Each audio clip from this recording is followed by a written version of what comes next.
Yo, what's going on, y'all? Sam Slam here. Welcome back to another slammed movie review. And I'm here in my apartment. And I just got done. Oh, about damn time. As you see on the title, Death Wish 2. I've got this Bronson triple threat collection, Death Wish 2 for 4, 2, 3, and 4. Last year, one of the best $10 well spent. And I bought it and just put it in a box. I didn't really see it, and I wanted to check it out. Well, the thing is, though, when I first got this, I watched the first Death Wish at my grandma's. I think I did, and it wasn't really. I mean, it's an okay flick. It's this one's the start of the series. It's the original. It was okay. Death Wish 1. I was not really a fan of Death Wish 1. But the things, though, Death Wish 2, which I'm going to talk about, I only saw the ending. And in the next film review I do, Death Wish 3, my favorite of all. But we're here at Death Wish 2, which I finally got to see. I enjoyed it a lot. Well, here's the thing with these Death Wish films, I mean, they piss you off. They piss the viewer off. As I'm saying, I put a stats on Facebook talking about I hate rape scenes, but I do love the revenge process afterwards. And yeah, I was gonna do a little story and stuff, but you know what? Death Wish 3 is the only one that has a lot of nostalgia about it, and I probably talked about it in the first Death Wish conversation, but it is what it is. This movie angers you, that makes you want to see him, Paul Kersey, Charles Bronson's character, to kill. The story is basically like the first one all over again. But then again, his daughter survived. Well, she was raped and traumatized pretty much, and he lives with her, and they went to Los Angeles. They moved from from Chicago, Boston to now. It was in the first film. This time he's in Los Angeles, and the only thing you know too is first when you first watch the film, you're like, well, he's with this female in the house, but then I realized, oh, he's rich. He's an architect. Because Paul Kersey is an architect. Here's my cat, Bastion, making a cameo. But yeah, he ends up getting he has a maid, and I just knew, yeah. And then this is all it starts. He just goes with his daughter, who's traumatized. He picks her up from the hospital, takes her from the mental place or whatever, psychiatric place, and he picks up his girlfriend, who is Jerry Nichols, who is played by Jill Ireland. It's his girlfriend when she's a little high reporter and stuff. You like to be in the camera, don't you? You're not going to get in here unless you be behind me. But she, after watching this, I mean, with the reporter, like, spoilers, sorry, at the very end, she leaves because she finds out about Paul Kersey, because they're about to get married and stuff, and leaves him because of that. Fuck you. I don't care, bitch, if he's fucking killing people. His fucking daughter got fucking raped in the first film. His first wife got killed. And you motherfuckers, her basically just like, fuck it. It's like, whatever. And you like her, but she's very fucking annoying. But at the very end, she doesn't do much part. She's just, at the end, it's like, bye-bye. I think Kersey didn't give a fuck anyway. Yeah, he wanted to get married, but whatever, fuck it. But yeah, it all starts with that, and then they just basically leave some ice cream, and then you see your gangsters. You got, I don't know who all the fucking gangsters are. I don't know if I can see them all, but I know for sure. See, he doesn't fucking damn.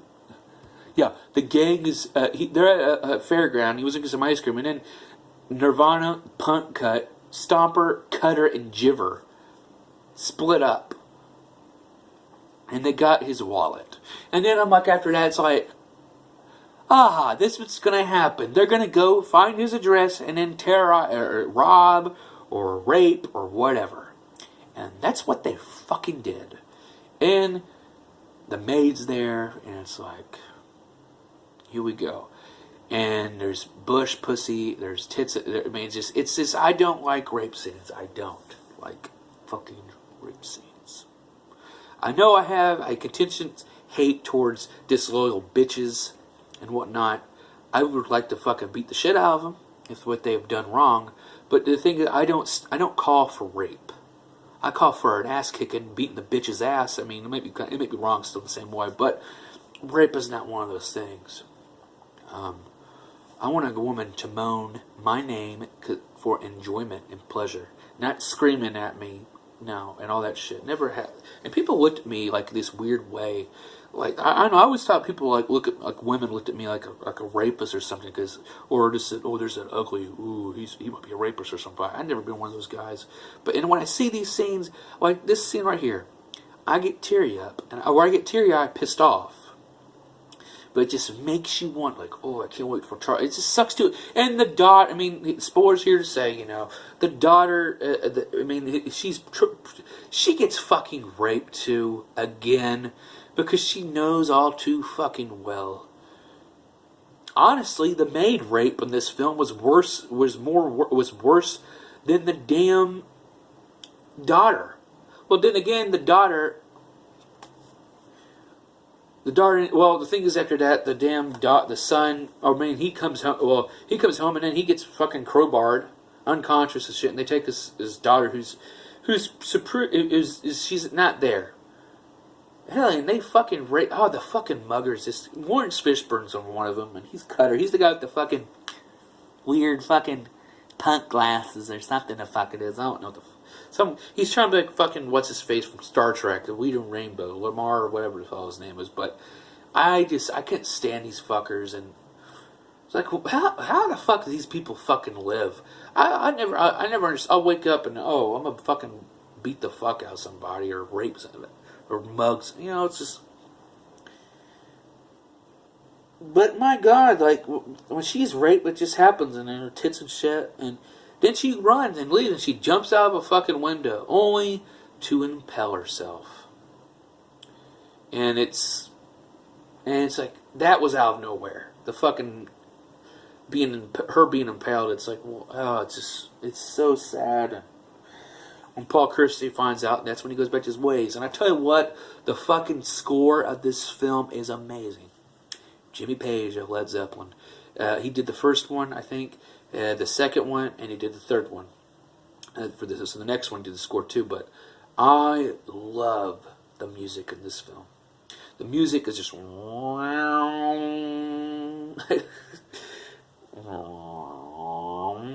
it's these little it sounds like Led Zeppelin, and when the scenes with him going with his gun. I mean, I can't even explain it. Watch this film the music is great. In the kills, and the thing is, though, was I satisfied? I mean, yeah, and I was satisfied with the shit. I was like, hell yeah. And this movie is 88 minutes, and I tell you what. Well, the thing is, though, I kept skipping because I was making food and shit, but. Some films are very slow and they don't take too long. Like, there's not much going on and shit. The script, I don't know what I'm saying, but I mean, it felt like a long movie, but it was short, 88 minutes.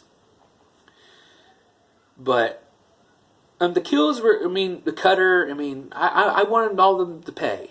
I mean, and it's funny too because he ends up in one scene. He saves a couple that's a woman about to get raped. More titties to be seen. And the fuckers, the cops, were the inspectors, like, oh, who the fuck were those? Like, he saved our lives. He's a killer, though. I don't give a damn. He saved our lives. It's like, fuck you, cops. I don't care. But he gets him.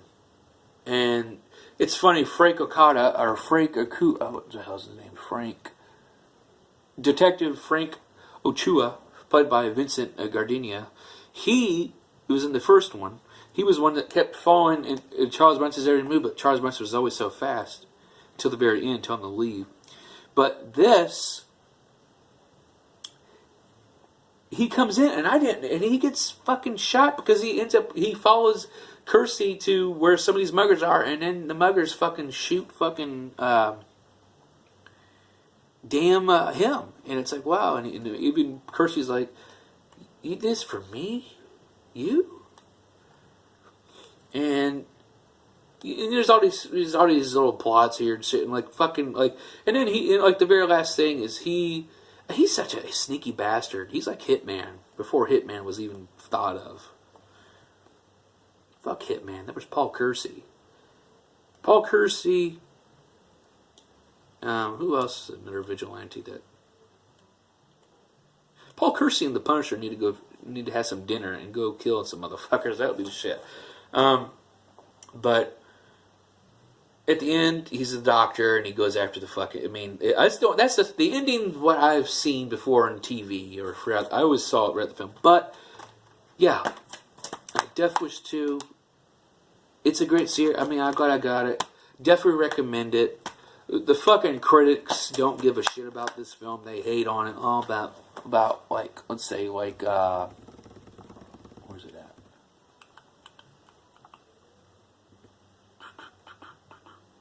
Yeah, I like that shit. Wow, supposedly. Wow. I didn't know that. Isaac Hayes was recommended by the producers to produce the score. However, Michael Winner chose former Led Zeppelin guitarist Stephen Page, who was Winner's Michael Winner. He's the director at the time. The opening credits, and supposedly portions of the score were sampled by Twisted in Spiderwebs, which I need to hear that, listen to it. But the critics, the legendary himself, Ebert, like here we go, New York Times said it was even more foolish, more tacky, and more self-righteously inhumane than the 1974 melodrama Off, which it has been spun, and so left Project the feels even.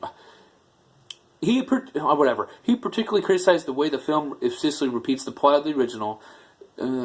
Jill's unconvincing performance. I didn't give a fuck. She sucked. Yes, the fucking plot is the same, but you know what? It fucking works, and I was entertained. Look at fucking Roger Ebert. He gave it 0 stars, noting that it reserves its rating authority for those very few films which are both lack of plot. I don't give a damn. What? This movie was nominated for a Stinker's Bad Movie Awards. And look, this film was nominated for the Razzie Awards, which is the worst awards, for the worst musical score ever. Are you fucking kidding me? Fuck you. Razzle Awards and shit. That score was the shit. And that score fucking got me through this fucking film. And it got me to even like it better. For fucking Bronson to fucking kill somebody. Man, fuck these fucking criticals. You know what, I definitely recommend this film. Mostly due to the fact of the fucking score. I loved it. Fuck it. I love Charles Bronson. Whatever. But yes, I'm Sam with Slam. Thank you for watching the Slam review. I enjoyed this film, but this is going to kill everything. Death Wish 3, my favorite, my first full introduction of the series I watch, and it will be an exclusive Slam and Sparky review, which is beyond my YouTube. It'll be on my YouTube channel, but it's the reviews with my friend Zach Spark Shadow Tiger, aka Zach McClintock, one of my best friends. He's a brother, love him to death. We get in arguments and shit. We have our mixed views, and we may like it or not. But I wanted him to watch only Death Wish 3 with me, because I don't want him to see the 4th and 5th one. This one deserves to be reviewed with both of us. But thank you for watching. I'm Sam the Slam. If you like my videos and shit, thank you for watching. If you do, I just love doing reviews and shit. If this laptop didn't have corrupt USBs or anything, I would get an editing software and I'll have my face with the movies and shit. But I'm a poor motherfucker. But I'm STS again. Once again, STS, and I'll see you again for Death Wish